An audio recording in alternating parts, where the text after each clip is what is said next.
If you had told me that I would be doing the majority of my work on Zoom, my meetings, my talks, my therapy sessions with people 3 years ago, I would have said you're crazy. And yet here we are, right? It's 2023.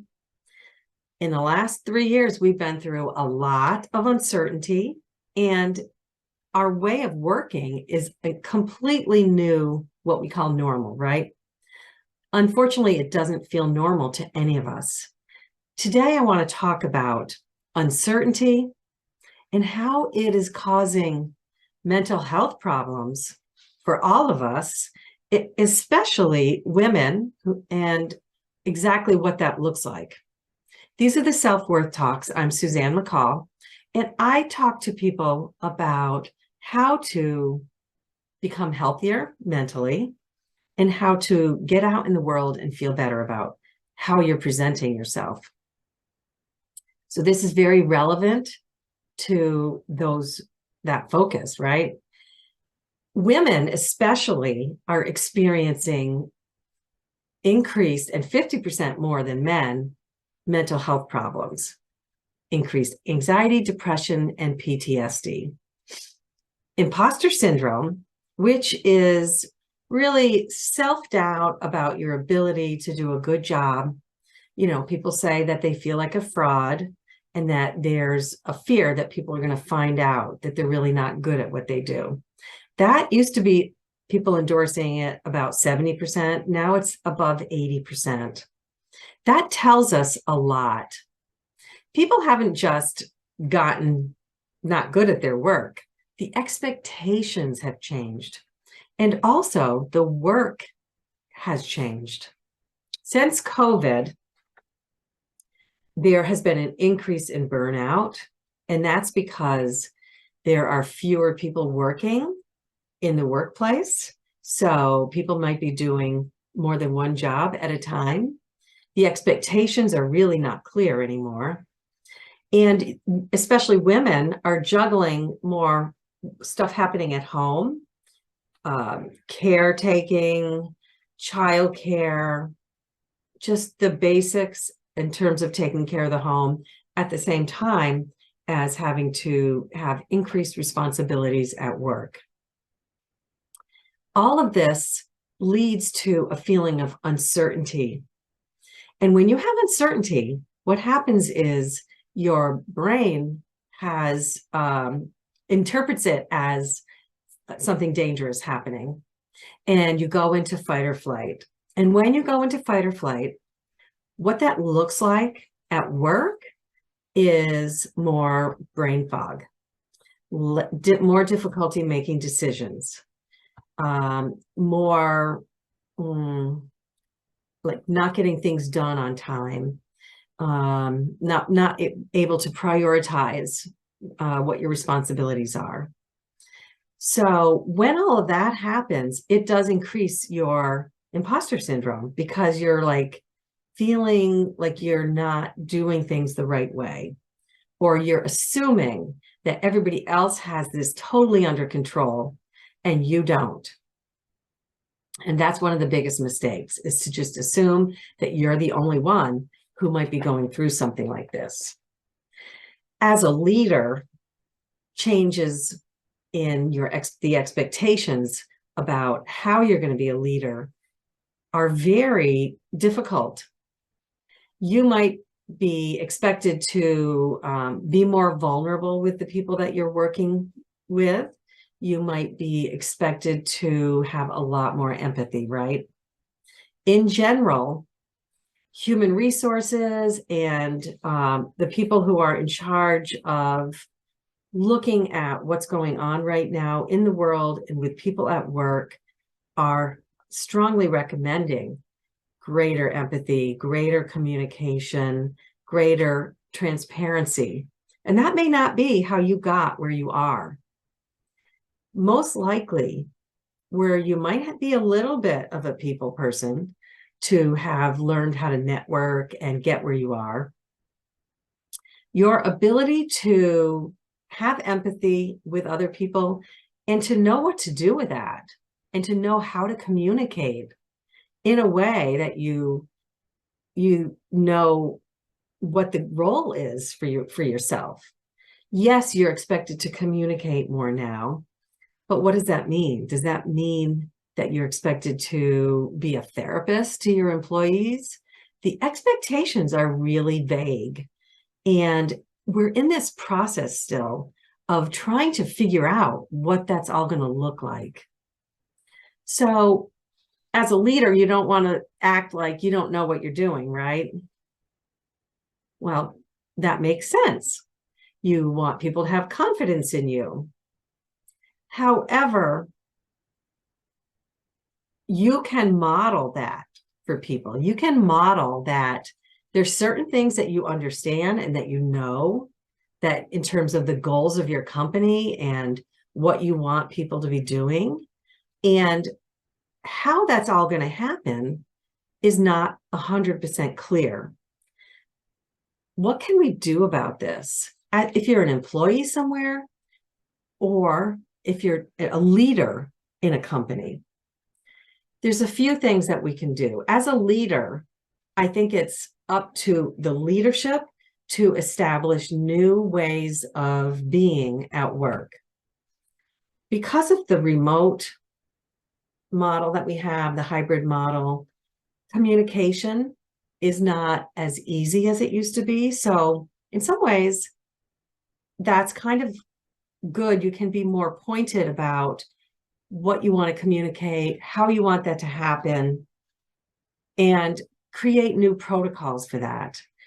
But it's good to talk to the people that you work with and try to come up with getting feedback from them about what's working for them, what's not working, and asking for what they would like, suggestions. It's a little risky for people to express that and for leaders to ask them to do that, but the guidelines can help that happen. So, if you read Brene Brown, or you talk to people who talk about having crucial conversations, one of the most important things is to make sure you're having respect, be comfortable saying what's really happening, say the thing that's happening, and ask for other people's feedback. It doesn't mean that you as a leader are going to do what everybody says or abandon your role as the decision maker, the final decision maker. But what might be expected more now is explanations for why this is happening, and empathy, showing empathy for your staff, understanding, communicating, you understand where they're coming from, you appreciate everything, all the feedback that they're giving you, you're going to be working towards being able to implement things, coming up with compromises when you can, but letting them know that there are other things and other factors that are in play that are causing you to have to make certain decisions. And continuing that dialogue, maybe having, monthly meetings or weekly meetings, depending on what is happening with your company. As an employee, sharing with other people that you trust what you're going through is very helpful, because then you'll start to see that you're not alone. This is not just you. It's not really that you don't know what you're doing. That can really help your imposter syndrome. When you start to see that this is a universal experience, it's not just you, then you start to take it away from being a personal event that's happening, that this is more about a transition globally with the workplace and how that's going to happen. Reading about it is very helpful. And whether you're a leader or whether you're an employee, if you're having more mental health problems, which is very likely because of everything that we've gone through, it's not just COVID. We all know what's been happening in the world in the last few years, especially. It would be important for you to get help. Talk to a therapist, talk to a coach, go to any kind of a support meeting that might be available to you. You have to step out of your comfort zone right now. Take a risk, because there's a lot being asked of everybody, whether you're a leader or somebody that works in a company. You are being asked to manage a lot right now, and it's not easy. So reframe that for yourself. This is not an easy time. I'm not necessarily going to always know what I'm doing. I can get help though. Finally, I want to talk about the expectation of emotional intelligence right now. Think about how you grew up. Are you somebody that grew up in a family that had emotional intelligence? And what that means is you had modeled for you a wide variety of emotional expression. You've had modeled for you communication about what you were people were feeling and what their needs were, asking for help when they needed it, asking you as like a child growing up what you need and really paying attention to that and responding. If you grew up in a family like that, this is probably an easier time for you, because that's what's being asked of you right now. If you grew up in a family where there was very limited emotional expression, maybe none, or maybe it was just always anger or nothing, or maybe it was a lot of sadness, a lot of depression if you had parents that didn't have mental health. You're probably not comfortable, and you're not knowledgeable about how to understand all of your own feelings and how to navigate that in the workplace, because it's not easy. These are the times when you are most likely to get a lot of benefit from finding a way to understand your own emotions in a better way, and to be able to reach out and ask for help when needed, to be able to understand communication. There's a lot that you can do right now to get better at that. There are a lot of people that are out there teaching about communication, about emotional intelligence, and about mental health. You can talk with a coach. You can talk with a therapist. The work I do with people really helps you understand how you grew up, what limitations you might have as a result of it, how to resolve that, and how to bring your new skills into the here and now, especially at work or in your personal life. You might need an executive coach who could help you with communication. This is something you could bring into your company. For example, I did a self-worth talk recently with Nancy Berger.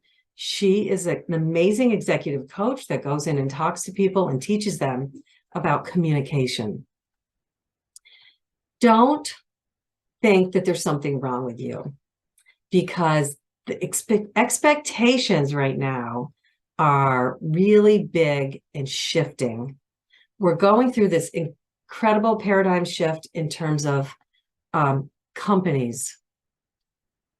Companies are now expected to be mentally healthy. That was not something that was ever looked at before.